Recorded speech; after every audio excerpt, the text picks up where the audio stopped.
I'm E.G. Marshall. Man, said Mark Twain, is the only animal that blushes, or needs to.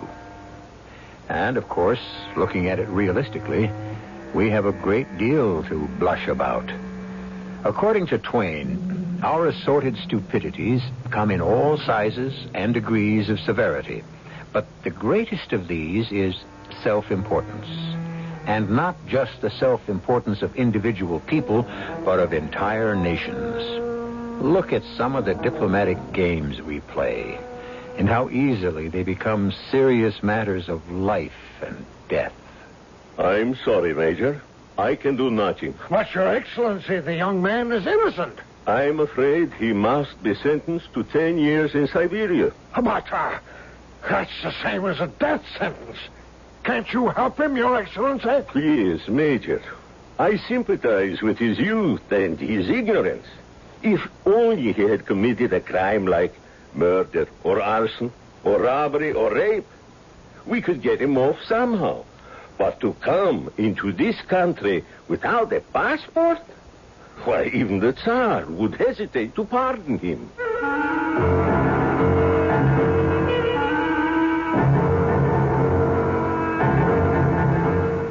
Our mystery drama, The Russian Passport, was adapted from the Mark Twain classic story especially for the Mystery Theater by Sam Dan and stars Robert Morse. It is sponsored in part by Anheuser-Busch Incorporated, Brewers of Budweiser, and True Value Hardware Stores. I'll be back shortly with Act One.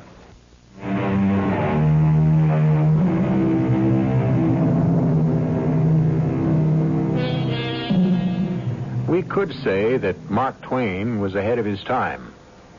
We could also say that times never change, insofar as certain basics are concerned. Thus, the humorous sermons Mark Twain preached against red tape, bureaucracy, the timidity of public officials, the suspiciousness between countries, are just as timely as ever. For instance, here we are in a giant beer saloon in the Friedrichstrasse in Berlin. Oh, in the year 1890. And over there, near the window, are about a dozen or so American students. And they are obviously holding a party for one of their number. And now, the party seems to be breaking up, as one by one the young men take their leave. And finally, only two are left at the table. But why go home now, Parrish? Why? Well, the semester starts at Yale in less than 3 weeks, Ned. I wish I had your chance to travel to see the world. I wish I had your money. I'm, homesick. Homesick? Yes. I'll make a confession, Ned. I was never away from home before. You get used to it. No, every day I get more and more lonesome. Well, then why'd you make this trip? It was a gift from my Uncle William. Mm-hmm. And you don't turn down gifts from Uncle William. It's a pretty expensive gift. Why would he want to give it to you? Well, he said he hoped it would make a man out of me. Huh? What do you mean by that? Well, Uncle William was a trooper in Sheridan's cavalry, and later on he fought the Sioux under General Miles. And then he went to California. He made a fortune in a gold mine. And he doesn't think you're a man unless you're forever shooting someone or knocking him down. So you see, he's always been disappointed in me. I'm very shy. I don't know how to make friends. Well, bottoms up, Alfred. You'll feel better. No, I won't. I'll feel worse. You know, that stuff just goes to my head. That's another thing Uncle William has against me. You just can't do anything manly, Alfred. Alfred? Why, a better name for you would be Miss Nancy. The best way to get even, Alfred, is to have a good time. I just hate to travel alone. Well, why? Well, I'm scared. Scared? At least see St. Petersburg before you leave. I'd like to, but... I tell you, Alfred, there is no city in the world like it. Well, that's what everyone says. And you know something? I want to go, but I just can't go alone. It's up to you, Alfred. I already bought my ticket for Paris. I'm leaving tonight. Well, I better be getting along. I have a lecture. Here, let me get the bill. No, please. I'd like to treat it. It was so good to meet you and the rest of the boys, to talk to Americans again. Thanks, Alfred. And hey, believe me, There is nothing to be scared about all the time. Well, maybe not. Yeah. Have a good trip. I'll look you up when I get back to the States.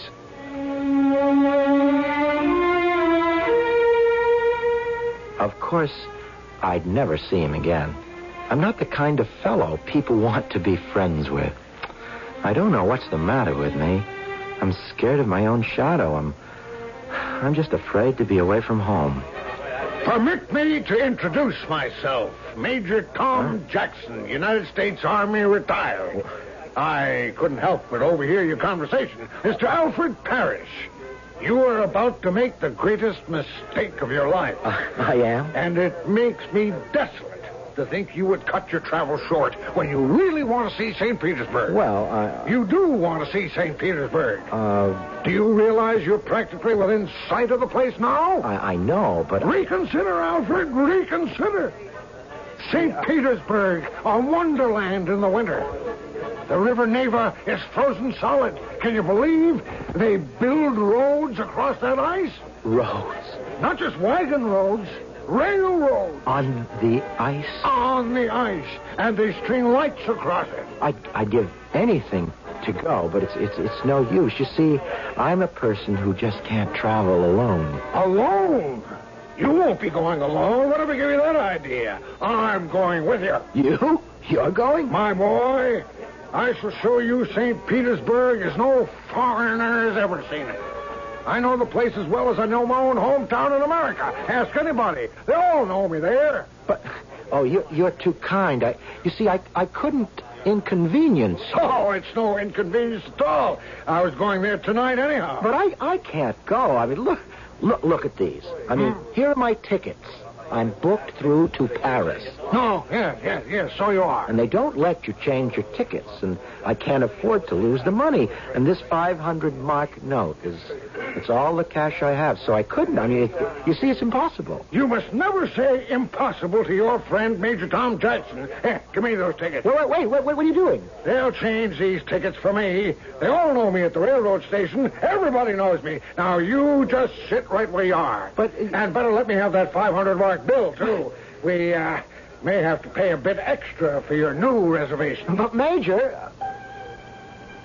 But he was already out the door.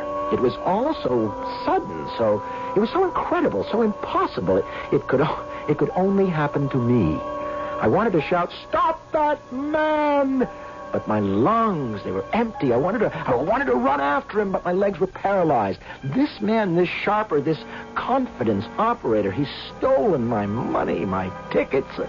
I've got to catch him, but I can't even get out of this place. I don't have the money to pay my bill. I'll have to explain all this to the waiter. Ja. That man who was just here, you understand? Niks verstehen. All right. My tickets. Was ist? I'm trying to tell you. Ja, sprechen Sie Deutsch? I am trying to tell you that he took my money and my tickets. Ja. Sehr gut.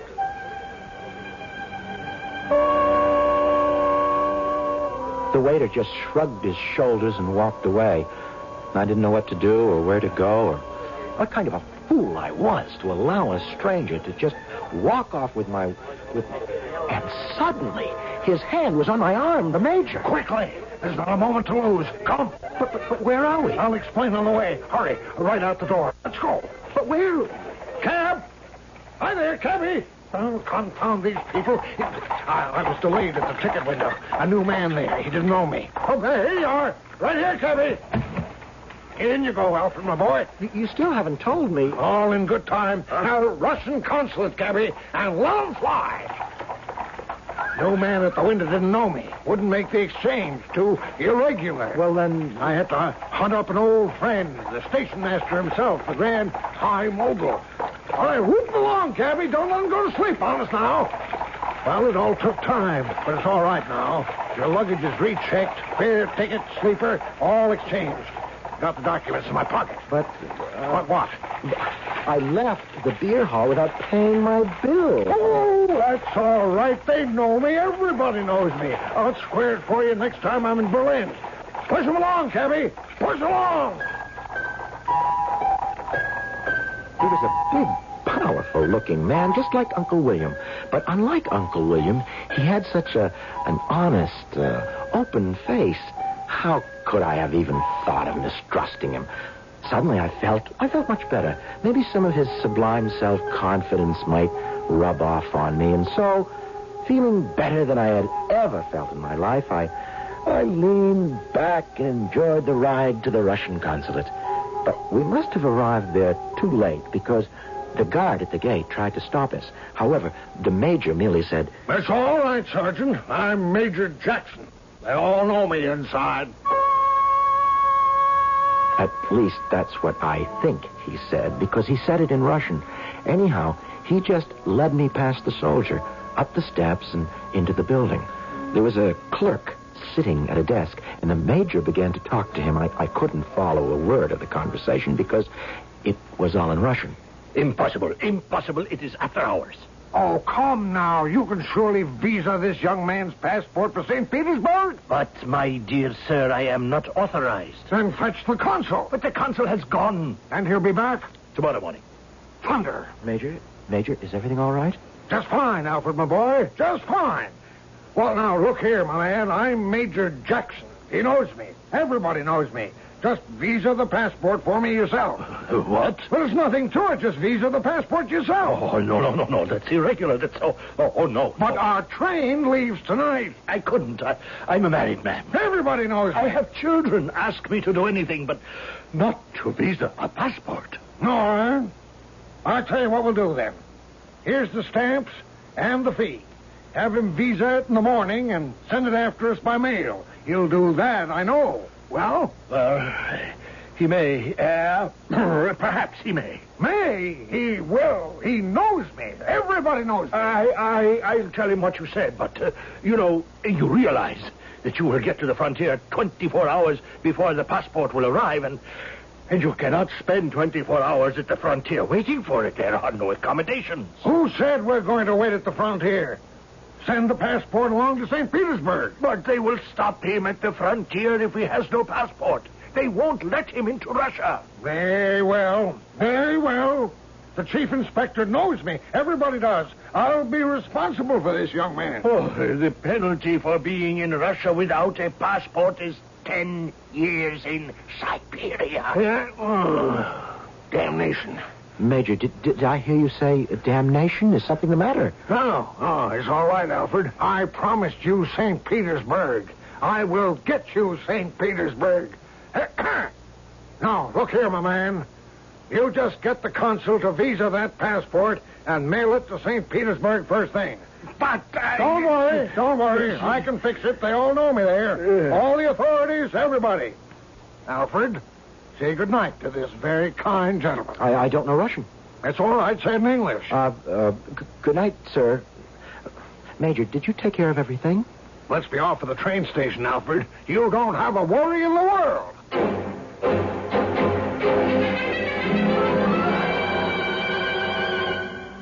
Somehow, things cannot possibly run as smoothly as the Major would have us, or even himself, believe. But why can't they?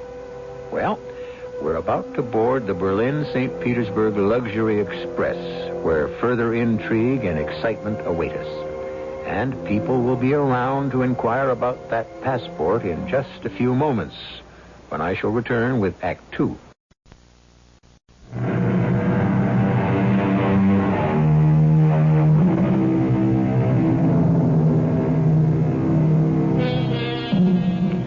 Who and what is Major Tom Jackson?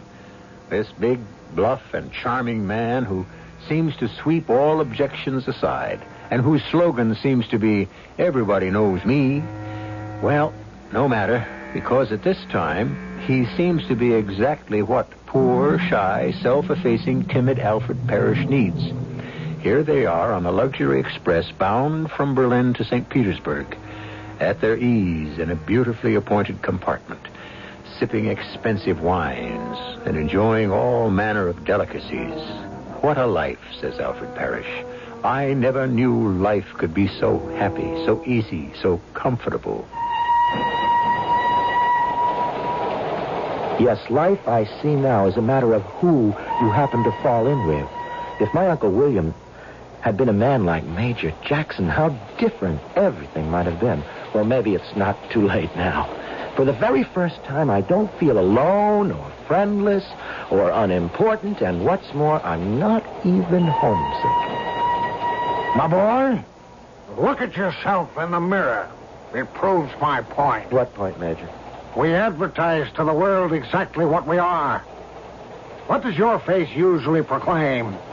Fear, uncertainty. Now, that won't do. But there are times when I am afraid and uncertain. Shouldn't that be your secret? Now, my boy, look in the mirror and smile. Just smile. That's it. Now, here's what I want you to say to yourself. I, Alfred Parrish, fear nothing and nobody. Oh, but it isn't true. Say it. I, Alfred Parrish. That's it.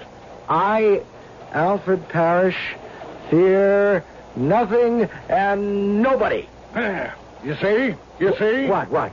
Whose face is that in the mirror? Who is that cocky, confident, self-assured, important young man? It can't be me. But it is. It is. But I don't feel confident. Who's to know the difference?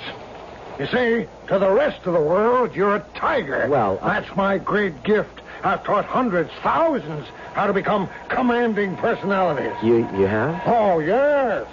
Especially among the crowned heads of Europe. You mean king? Oh, yes, sure. They know me. They all know me.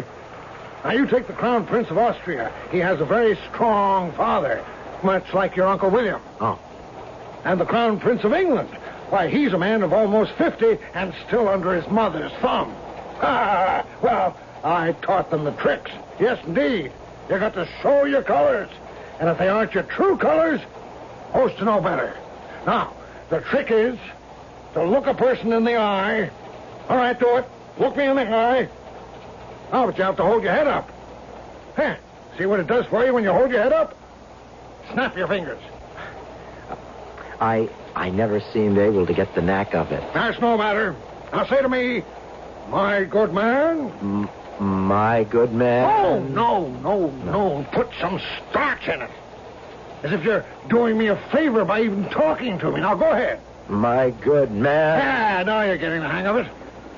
Well, hey, we seem to be slowing down. Of course. We're just about at the Russian frontier.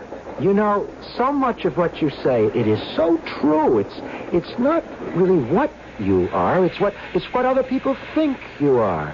And what would you like to make people think you are? Well, I would like to be treated with respect.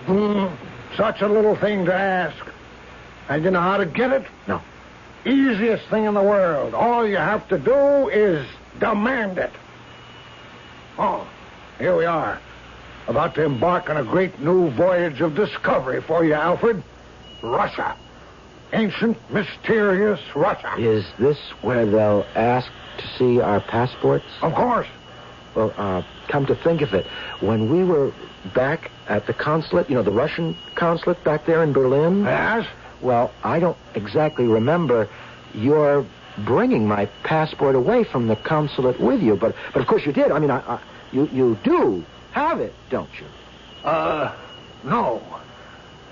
No. No, it's, you see, it's coming by mail.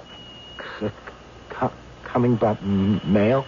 Certainly. I have heard stories of what can happen to foreigners in Russia who do not have passports. The chief inspector at the frontier knows me.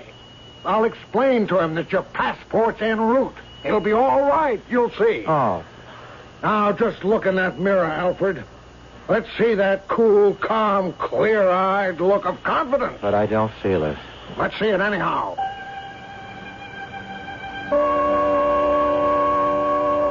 At the frontier, which was just a guardhouse and fence, everyone got off the train, and we waited while the slow-moving line inched toward the inspectors. My heart naturally was in my mouth, but I looked at the major, and he was so supremely confident I couldn't help but feel everything would have to be all right. Now, you're not to worry. I said I'd make it all come out right, didn't I? Yes. As a matter of fact, there's no reason why you and I should stand out here freezing in this cold. But we have to wait till we get to the head of the line. You just stand here. I'll go up and explain matters to the chief inspector. We'll be sitting cozy and warm in our compartment in 3 shakes.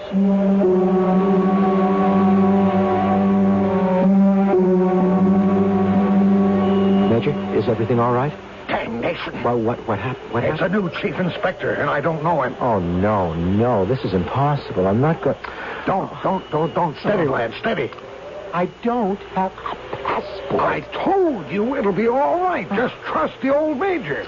This new inspector, he's as nearsighted as a shad. I watched him examine the other people's passports, and it's a fact. But you don't... Just listen. I'll go up, get my passport approved, and then I'll step over to the fence. You see over there? Yes.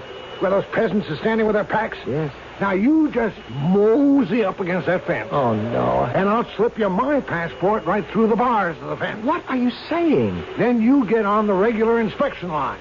Hand it over and trust in Providence and the fact that the inspector has the eyesight of a shad.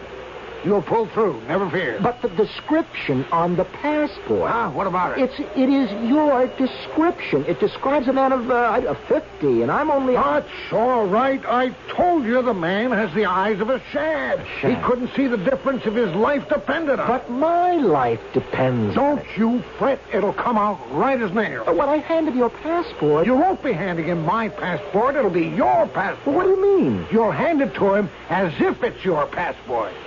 As if there can be absolutely no doubt. As if you're a man of importance, whereas he is just a flunky. Let him see all that in your face. No, I can't do it. You can't.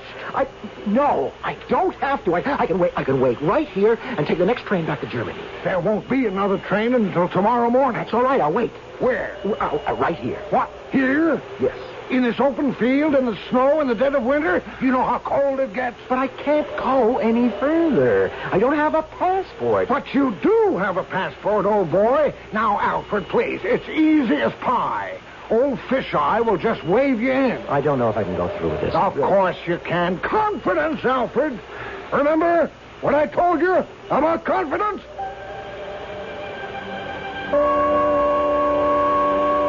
But how could I have confidence? I was in a daze. The major had moved up ahead. He had his passport examined, and now he sauntered over to the fence. He motioned for me to come forward, but I was in a daze. Somehow, I got to the fence, and the major pressed the passport into my hand, and then he was gone. I managed to get to the end of the line. Everybody was headed toward a tall, burly, bearded officer, the fiercest-looking man I'd ever seen in my life. He could even have frightened my Uncle William, and he kept shouting. Sergeant! Sergeant! Which I later found out meant enter. And then before I knew it, there was no one in front of him but me. And he held out a big, beefy hand for the passport, and before I knew it, he had snatched it from my grasp, and his eyes bored deep into mine. They were eyes that were filled with hard and pointy lights of ice and steel, and they didn't look like the eyes of a shad or any other fish either, but they were eyes to pierce into the very marrow of your bones. And he looked at the passport, and he looked at me, and he looked at the passport, and he looked at me, and he looked at the passport, and he looked at me, and I was about to scream, I confess, when suddenly he thrust the passport back into my hand and bellowed, Charge it! Charge it!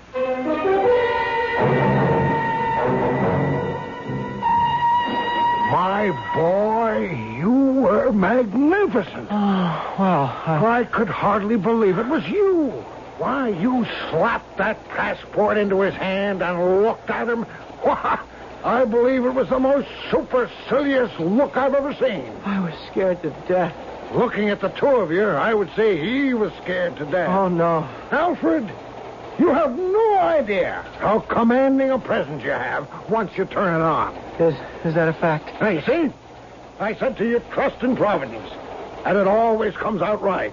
The fact is, you were meant to see St. Petersburg, and nothing is going to stop you. Yes, it does seem to be working so far. My boy, this is only the beginning of a new Alfred Parrish. Parrish, the adventurer. Oh, You mean you wouldn't like that? oh, I certainly... All it takes is confidence. Confidence. Confidence. Confidence. All I had to do was just listen to him, and life became worth living. It was a joy. He made me feel that everything and anything was possible, that whatever I tried would have to succeed. And, oh, yes, by the time the train reached St. Petersburg, I was in what my mother would call high feather and fine form, and we took a cab to the Hotel Europa, and we walked into that lobby arm in arm. Your passport, Major? May I? Thank you. And may I have Mr. Parrish's passport? That's perfectly all right. The young gentleman's passport is on its way. Major, are you saying this gentleman does not have a passport? It's coming by mail. But at this point, it does not exist. It exists in a mail bag, in the mail coach, on tomorrow's Berlin-St. Petersburg Express. But it does not exist here and now. Is something wrong, Major? Remember what you told me. Don't take guff from these foreigners. Yeah. Well, now look here, my man. You know me. I'll be responsible. I wish I could accommodate you, Major. Major, what is wrong? He has no passport. Therefore, I must ask him to leave the premises. Now, just a moment, my good fellow. I cannot allow him to remain under this roof another moment. Major, please explain to Major, me. this young man is an illegal person. He has no status. He must leave. I must call the police. Major. I have no choice. I must call the police. Major. No, my friend. Surely you wouldn't do that. You couldn't. Why, a little thing like a passport that we can straighten out and Get me the police immediately. Major, was that word that he used, police? No, boy, don't get hold of yourself. Whatever you do, don't faint. Oh, my lord, clerk, do you have some smelling salts? In just a moment, Major, as soon as I complete this call to the police. Police.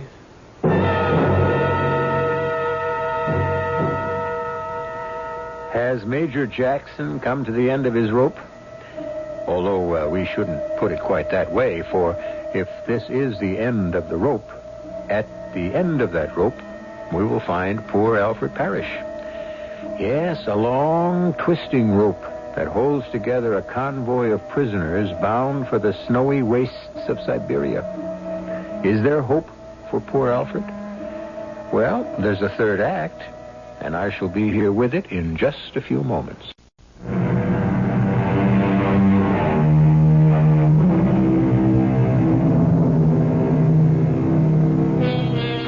Well, now, you know your own name, and you know who you are.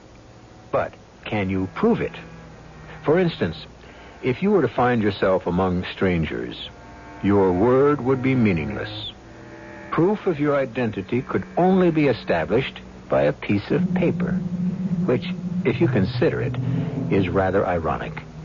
Given a choice of believing flesh and blood or lifeless paper and ink, we choose the document every time.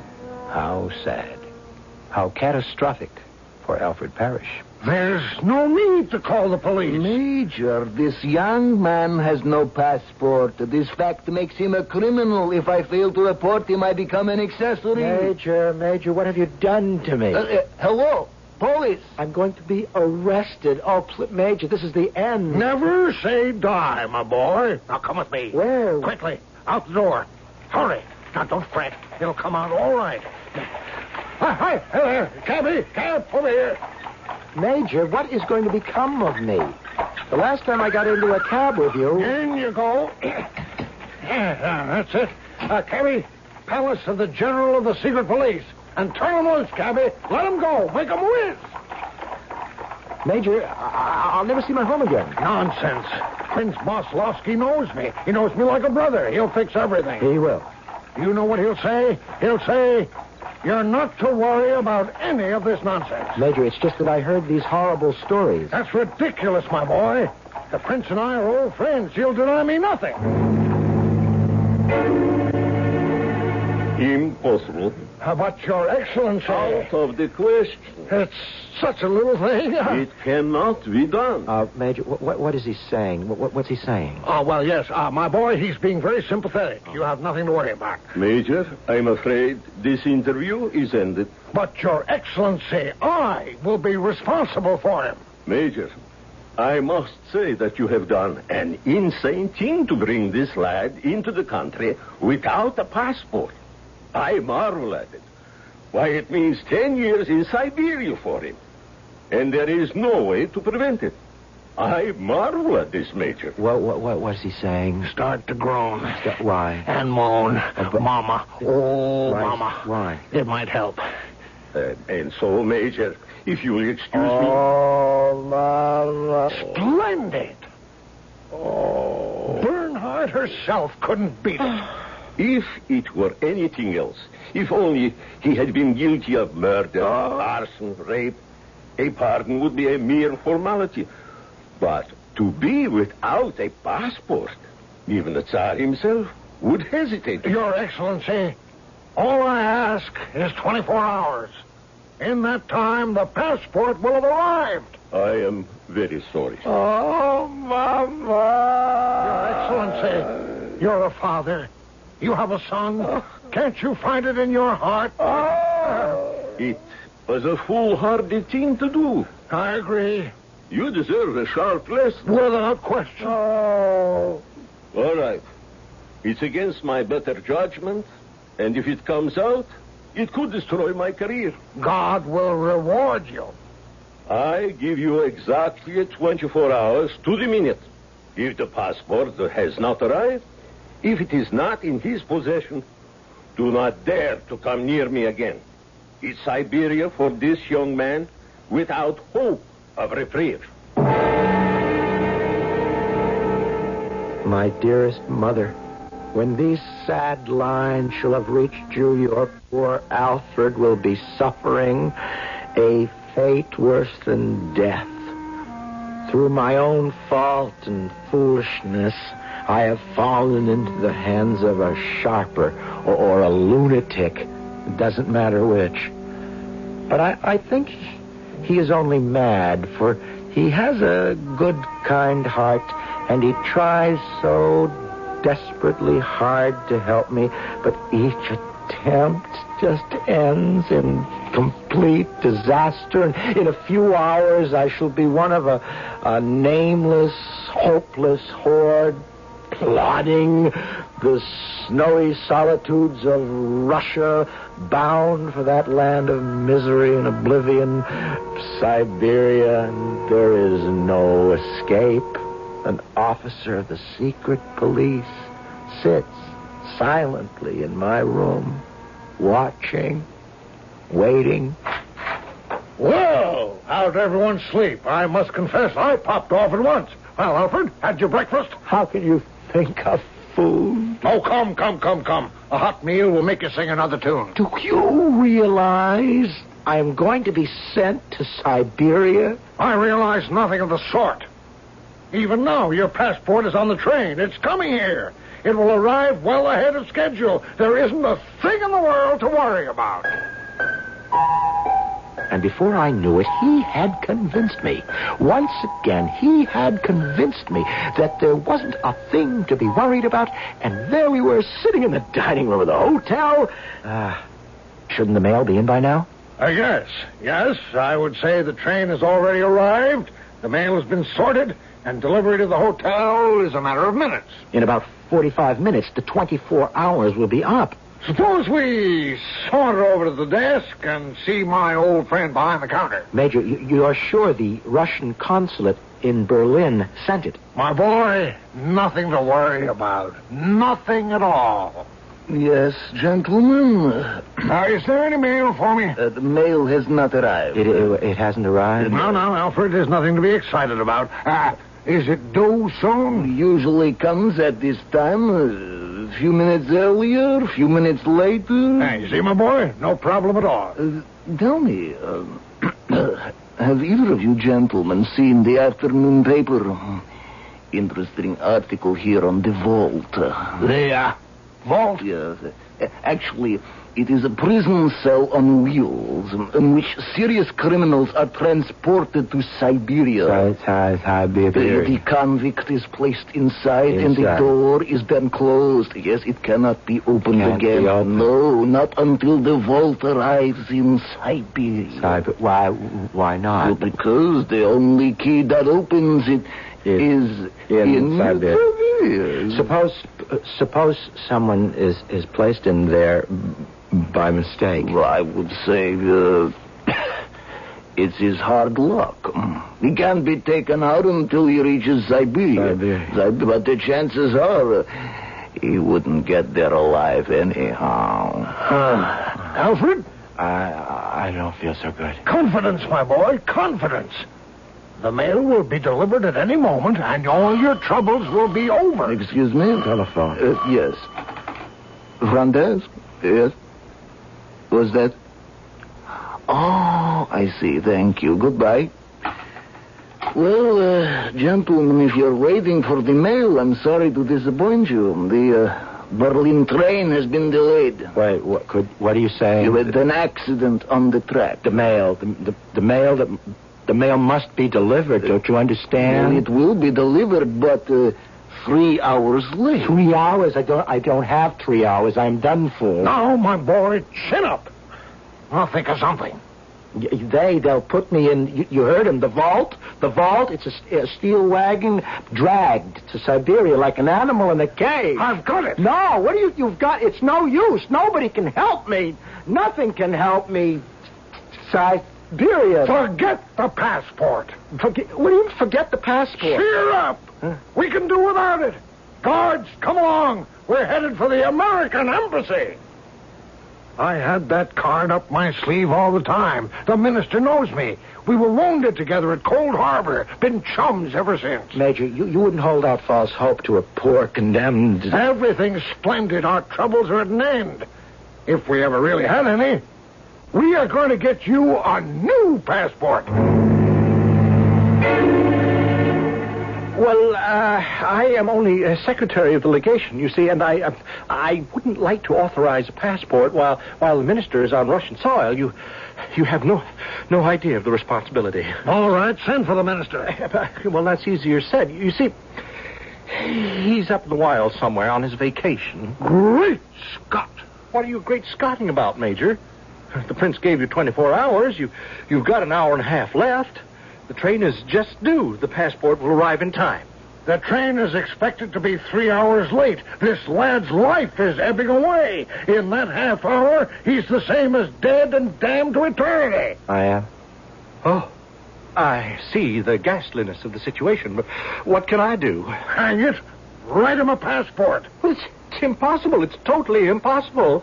How do we know who he is? Now, you yourself only met him 2 days ago. So, you see, there is no way in the world to identify him. Oh, he's lost. There is no possibility of saving him. Now, look here. Now, the rules say identification must be positive. Now, would you want me to make a mistake and lose my job? Oh, Lord, it's the last day on this earth for Alfred Parrish. I will be responsible. Oh, wait. Shh, wait.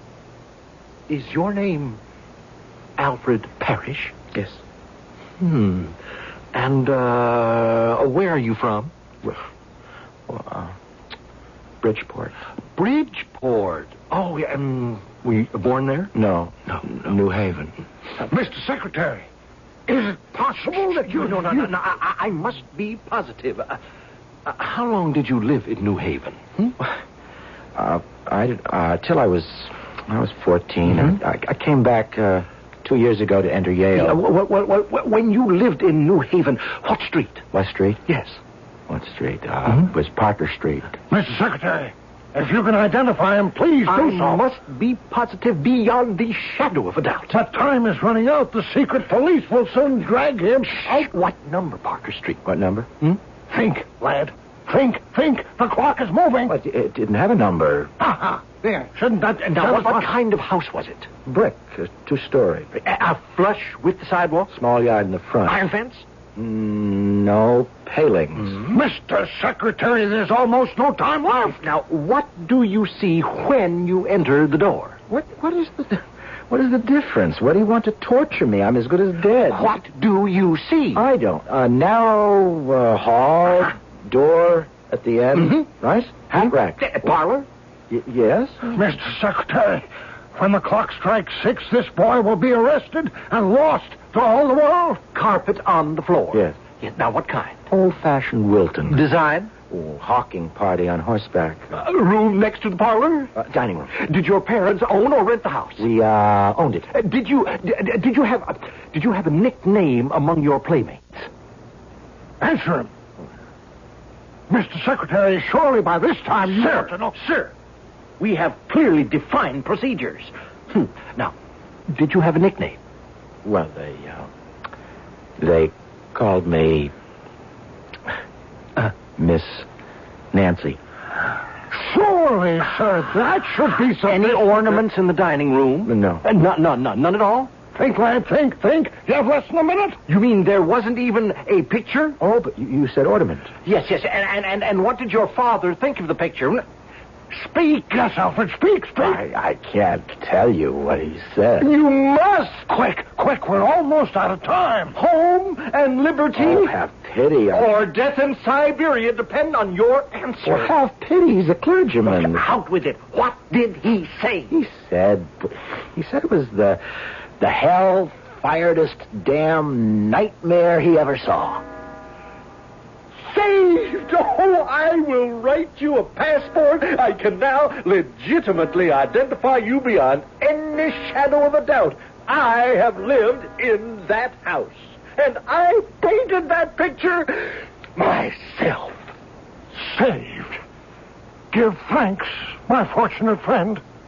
You see, I told you, trust in Providence. And let us be grateful to God that he made this artist. If indeed he really did.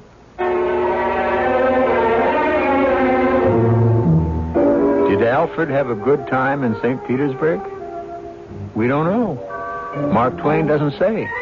And although what he writes is always fascinating, what he doesn't write is, in many cases, even more so. For instance, who is Major Jackson? And why? A most mysterious man. But this spot on the dial is the place where such people are encountered. I shall be back shortly.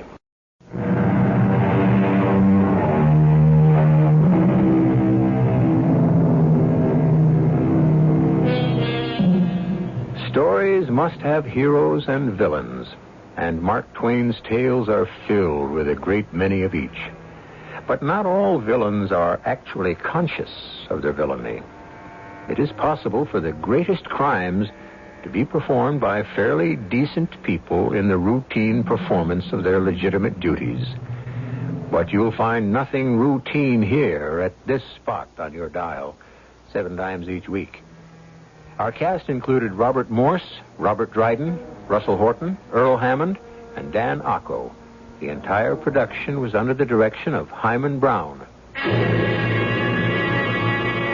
And now, a preview of our next tale. Burn him. Then let it be done day after tomorrow, the 21st day of the noon. This is not the usual manner. They do not kill. They hold for ransom. Well, Clarence, don't worry about it. Well, you say I'm not to worry, but they burn me at the stake high noon the day after tomorrow. No, Clarence. They won't be able to swing it. I won't be here. Well, I wit not what thou sayest, Sir Boss. Where shalt thou be? In Hartford, Connecticut. Oh, is that the place of magic and enchantment where Sir Kay captured thee? Oh, it's a place of magic and enchantment, I guess. In some ways. But dost thou intend to return there? Oh, I don't have to return. I never left. Sir Boss, my poor wits cannot understand. Don't worry about me, Clarence. I'm still there.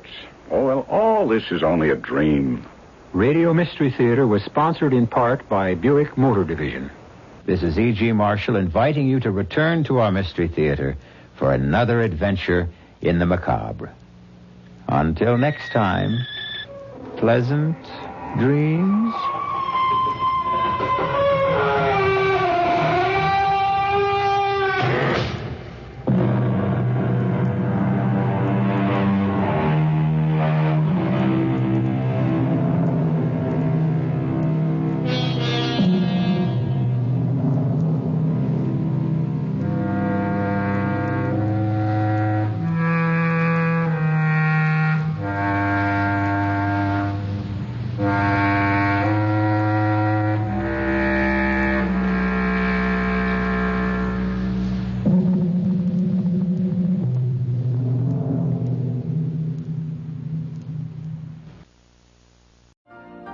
You've been listening to the OTR Gold Network. Find more classic radio at otrgold.com.